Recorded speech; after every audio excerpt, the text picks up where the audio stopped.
This is weird. When I go on Hinge, I know what I'm looking for. Why would I ever say some dumb ass like that? Let's replace it with respect.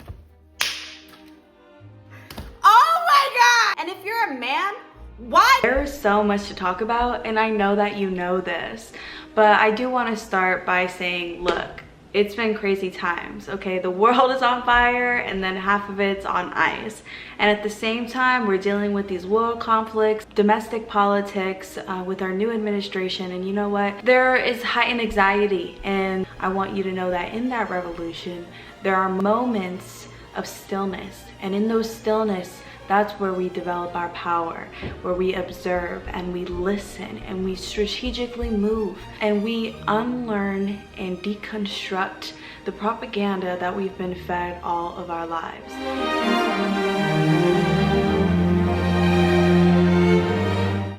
I'm glad to get on my soapbox today. Go get a snack, go get a drink. Let's get this going. Today we're going to talk about deconstructing romance. There are many aspects to a revolution, and one of the main ones is informing yourself and unlearning things that you were told and conditioned to believe. We see that there's a war on our existence and abilities today, all around the world.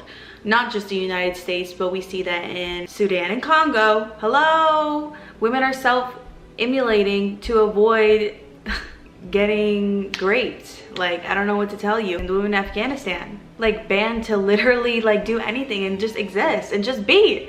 Like, what is this? You know what I mean? Like, you have to think about, why are women so powerful? Why are women so sacred? And why is there such a war on them? When you understand that there is a war on women, you will understand the different attacks used against us. And one of those attacks is romance. When we think of romance, we of course think of like dates, flowers, chivalry, manners, kindness. We think of all those things, right? And that came from knights, right? Let's go back and think about what those knights were. What are knights? What do they do? They're like a military for an empire. So what the f does that make them?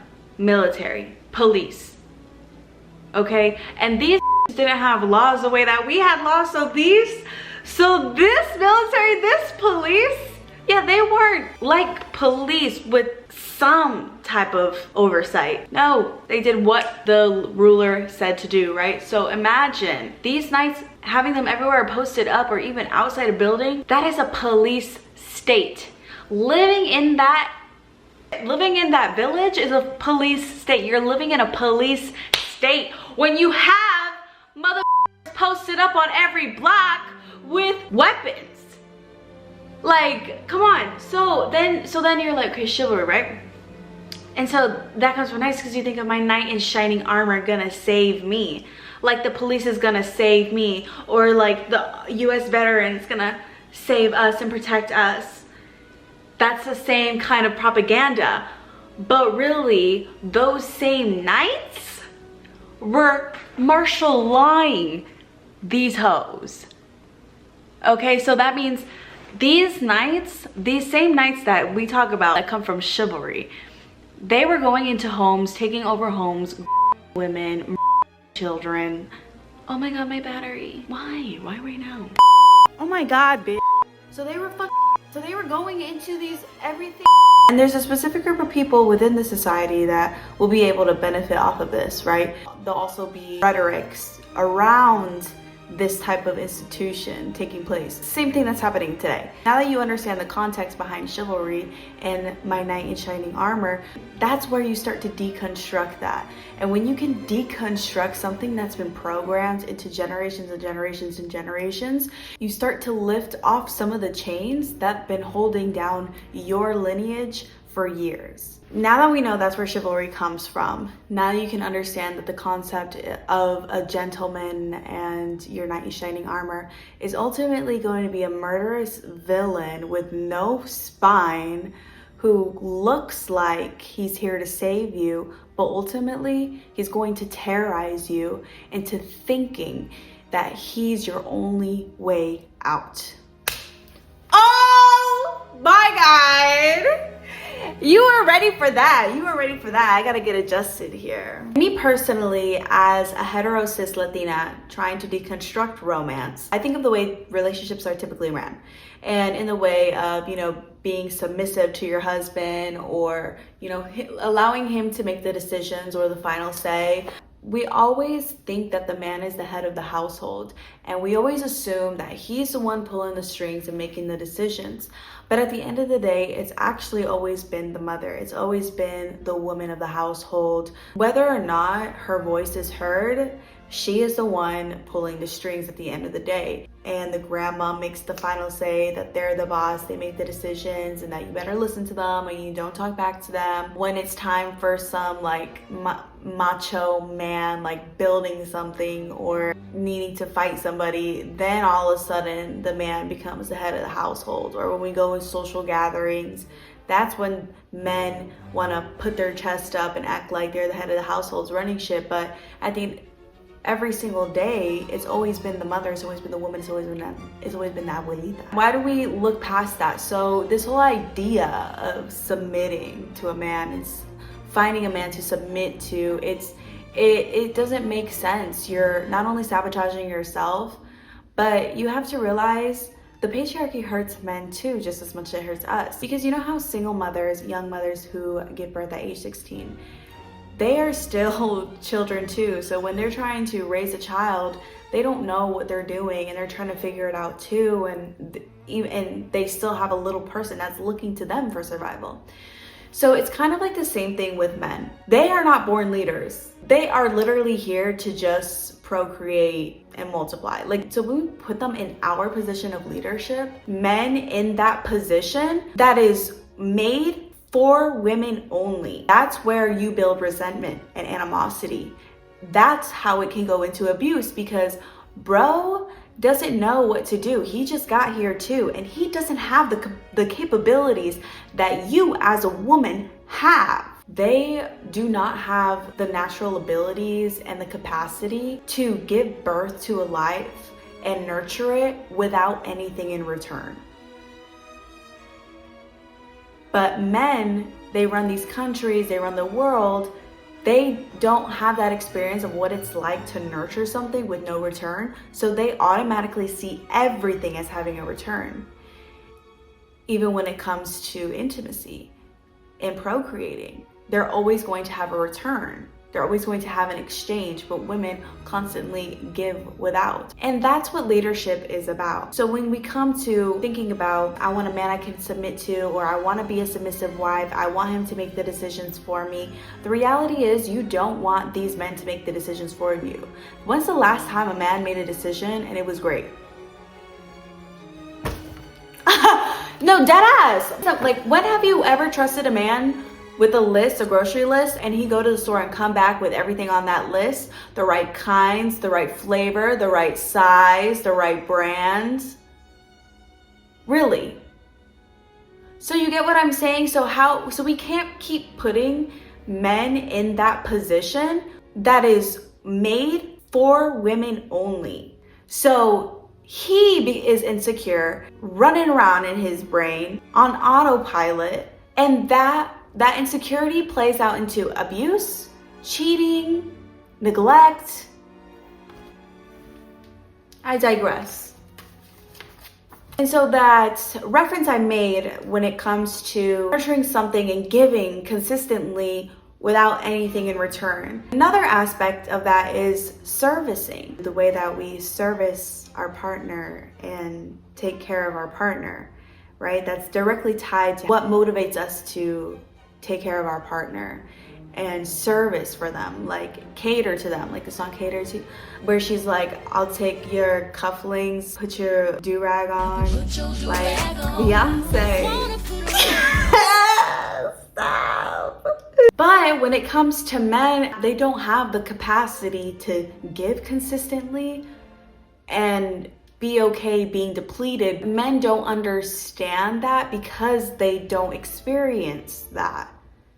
So when it comes to doing stuff for you, like getting your nails done, buying you flowers, or even oral, and if they don't see a return on that or them benefiting from that in any type of way, that will determine how much they are going to cater to you. But for women, we naturally cater all the time. For men, it's never a question of, oh, are you gonna cater to me? Women don't need to prove that because we already do in many ways. When women realized that, that's when they began to protest, like, you know what, I'm not gonna give it to you. And then you have men respond to that with, well, what do you bring to the table? Because women are not willing to give what they lack to see. So that's another complication when it comes to servicing and romance. I think of like servicing, like women, you know, of course we're gonna like want to cook, wash your clothes, or just clean up, do little things for you because that's just in our nature to do. And when you get on like dating apps, you start to see that that servicing, you can't give that freely out anymore. Dating apps nowadays are basically human companionship shopping. For example, when I go on Hinge, I know what I'm looking for. Okay, that cycle begins where that protest happens of, well, I can't give to you yet until you prove you are worthy. And that becomes an insult because that's not in our nature to withhold. Men are used to also receiving consistently, no matter what. So then they rebuttal with, well, what do you do for me anyways? But a woman knows her worth and is not going to explain that. And so men are just, oh, I guess they don't bring anything. It was all just a lie. They're just money gold diggers. Okay? But that brings me to my next point. This whole argument on providing.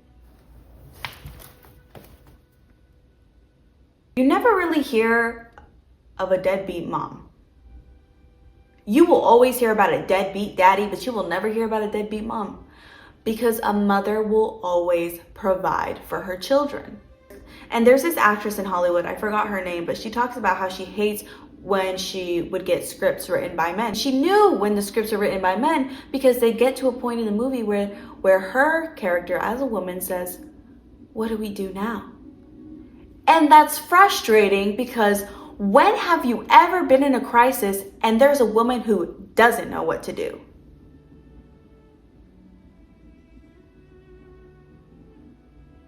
And this whole that we needed men to protect us and gather for us and hunt, and back in the day, biologically, you only did that when we were pregnant. Only when we were pregnant and we couldn't do it on our feet. Otherwise, we've been running this. We've been had politics, we've been had agriculture, we've been had economies. And once you realize that sperm and semen is what fertilize our eggs to create life, you thought that you had the egg and that you were the incubator for the life. You don't do shit. And another pillar that we need to deconstruct is our vocabulary. When I say vocabulary, I mean words like submission and daddy.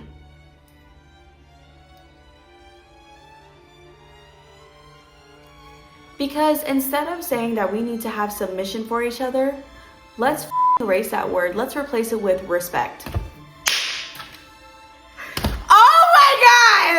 Did you just replace submit with respect?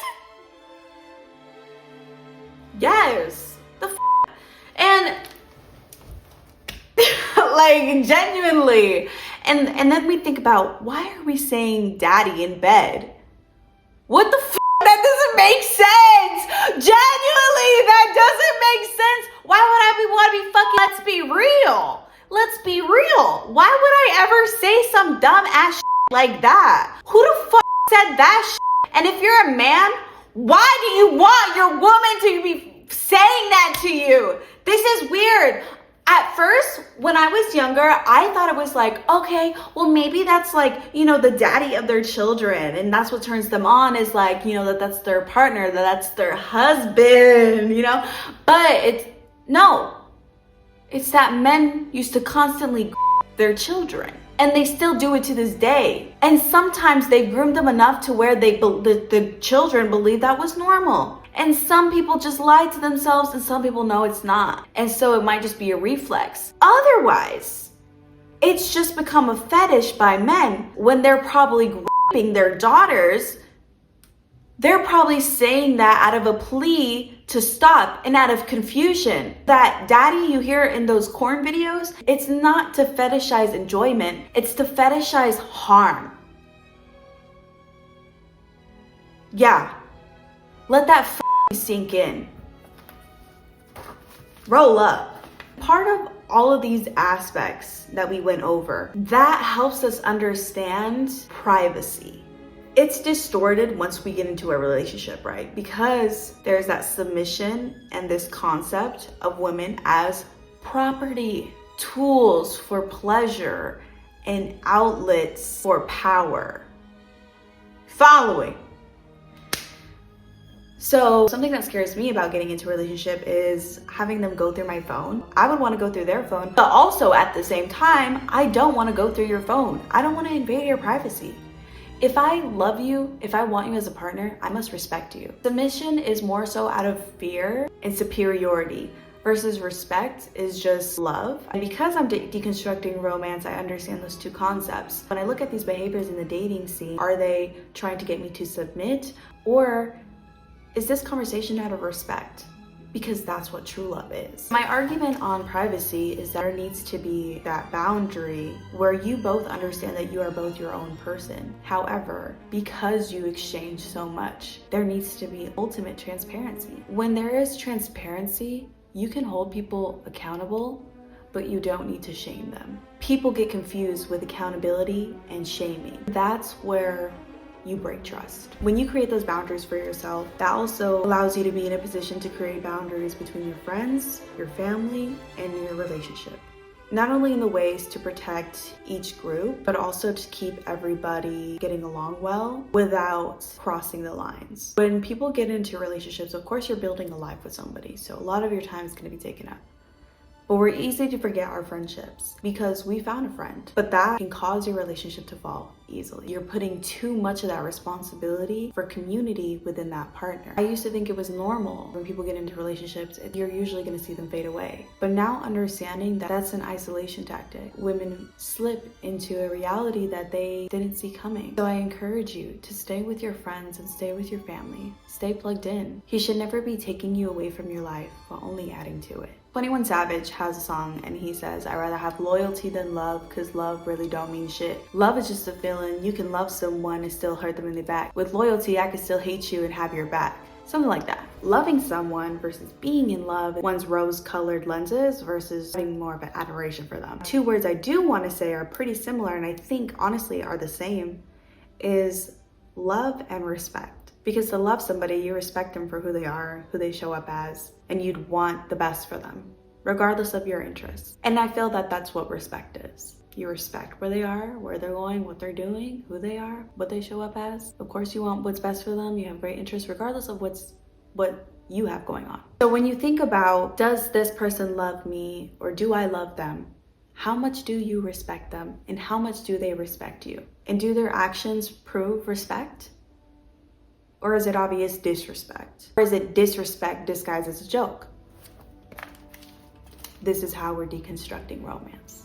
I really want you girls to know that just because life is hard and you accept that life is hard, that doesn't mean you matured. That just means you stopped growing. As we fight and continue this revolution, we unlearn all the lies and pave a new way for us to flourish. Everything is going to be a journey and you're going to be in constant learning. Be open. Be grateful for the new information that you receive every day. Even though the truth may be hard, it will set you free. And when that freedom comes, you have to be prepared for how to handle it. Freedom is ultimate power.